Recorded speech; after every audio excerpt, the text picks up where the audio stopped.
కేసీఆర్ గారు ప్రజల్లోకి ఏ విధంగా వెళ్తే బాగుంటుంది? ఎందుకంటే కేసీఆర్ గారి దగ్గర నుంచి ప్రజలు చాలా ఎక్స్పెక్ట్ చేస్తున్నారు ఇప్పుడు.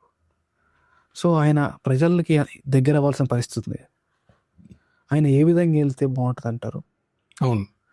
అంటే ఇప్పుడు ఎంపీ ఎలక్షన్స్ అప్పుడు చూసాం కదా, కేసీఆర్ గారు బస్సు యాత్ర చేశారు.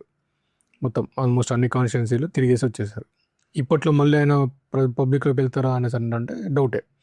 అయితే ఏముంటుందంటే కేసీఆర్ గారు చెప్పే కదా ఇంతకుముందు, ఆయన సోషల్ మీడియా ఫాలో అవుతున్నారు, తర్వాత ప్రజల నాయకులు కలుస్తూ ఉన్నారు, ఆయన దగ్గరికి వెళ్ళి నాయకులు కలుస్తున్నారు, పబ్లిక్ కలుస్తూ ఉన్నారు, కాన్స్టిట్యున్సీ నుంచి విలేజెస్ నుంచి వెళ్తూ ఉన్నారు. ఆల్మోస్ట్ ఒక 50% ఆఫ్ నియోజకవర్గ స్థాయి నాయకులు పిలిపించుకొని మాట్లాడుతూ ఉన్నారు. రెగ్యులర్గా జరుగుతున్న ఇష్యూసే.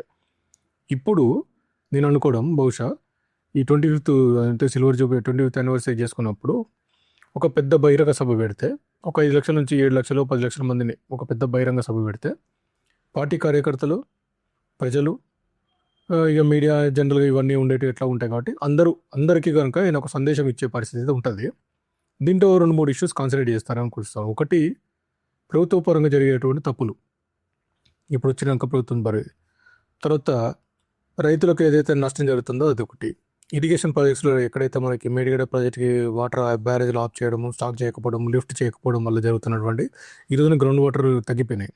ఈరోజు లేటెస్ట్ సెన్స్ ఏంటంటే హైదరాబాద్లో 2 కాలంలో మనకి కరువు వస్తుందని చెప్పేసి, అంటే వాటర్ స్కేర్సిటీ వస్తుంది అన్నది గ్రౌండ్ లేటెస్ట్ రిపోర్ట్ నిన్నగాక. మరి 10 సంవత్సరాలు మనం ఎప్పుడు కూడా మనకి అంటే ఉన్న ట్యాంకర్లను నమ్ముకునే పరిస్థితి కానీ గ్రౌండ్ వాటర్ స్కేర్సిటీకి వచ్చే పరిస్థితి వచ్చింది. ఇది ఎందుకంటే అంటే వాటర్ లిఫ్టింగ్ కాలేదు, మనకి పంపింగ్ కావట్లేదు కాబట్టి గ్రౌండ్ వాటర్ ఇక్కడ మొదలుపెట్టారు. ఇది మన బోర్ వేయడం మొదలుపెట్టారు. ఈ బోర్లో వాటర్ తీసుకున్న గ్రౌండ్ వాటర్ రీఛార్జ్ తగ్గిపోతూ ఉంది.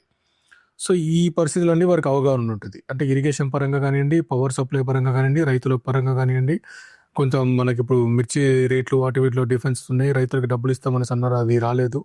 ఈ ఇష్యూస్ అన్నీ ఆయన కాన్సన్ట్రేట్ చేస్తారు అనిపిస్తూ ఉంది, ఆయన మాట్లాడతారు, ఇవన్నీ హైలైట్ చేస్తూ ఉంటారు. సో ఇవన్నీ ఏంటంటే పబ్లిక్ పాయింట్ ఆఫ్ వ్యూలో.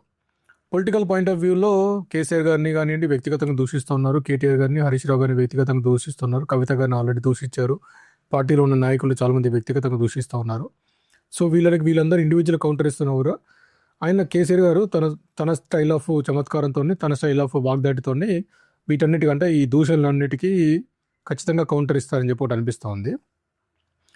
ఏదైతే మెసేజ్ ఇస్తారో అదే పబ్లిక్లోకి వెళ్ళిపోతుంది ఆటోమేటిక్గా.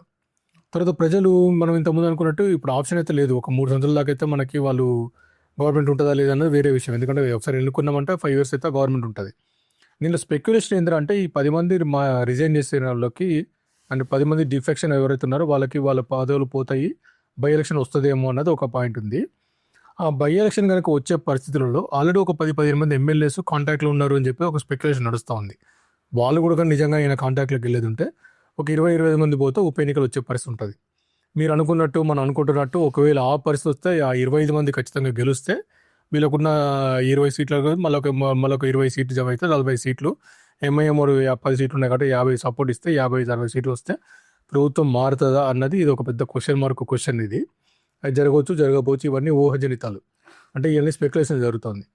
తక్షణంగా ఇప్పటికిప్పుడు జరిగేది ఏముంటుంది అంటే కేసీఆర్ గారు ప్రజల్లోకి వస్తారా అంటే పబ్లిక్ మీటింగ్స్ తప్ప, పార్టీ ఇంటర్నల్ మీటింగ్లు తప్ప, అంటే బీఆర్ఎస్ భవన్లో అంటే తెలంగాణ భవన్లో ఎక్కడైతే మనకు ఆయన చేసుకున్న మీటింగ్స్ వీటిలో తప్ప ఆయన ప్రత్యక్షంగా రాజకీయాల్లో అంటే ప్రత్యక్షంగా ఊరులోకి వెళ్ళి ప్రజలతో కలవడం అయితే 70% ఛాన్సెస్ లేవు. ఒక 30% ఛాన్సెస్ ఉన్నాయి. ఏంటంటే మేజర్ సిటీస్లో కానీ మేజర్ టౌన్స్లో కానివ్వండి ఏదైనా ప్లేసెస్కి పోయే పరిస్థితి ఉండొచ్చేమో. తర్వాత మానిటరింగ్, ఇంటర్నల్గా పార్టీ పరంగా మాత్రం మానిటరింగ్ మాత్రం డెఫినెట్గా చేస్తూ ఉంటారు.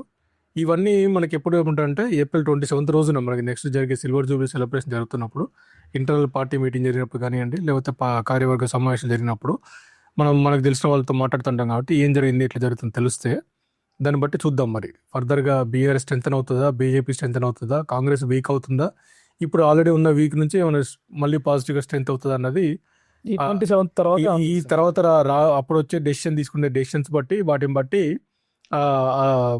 భేదాలు అన్న ఏది ఎక్కువ అవుతుంది ఏది తక్కువ అవుతుంది అనేది మనకు అర్థమైపోతుంది ఉంటుంది. అప్పుడు చూద్దాం మళ్ళీ ఒకసారి. ఓకే అన్న, థ్యాంక్ యూ.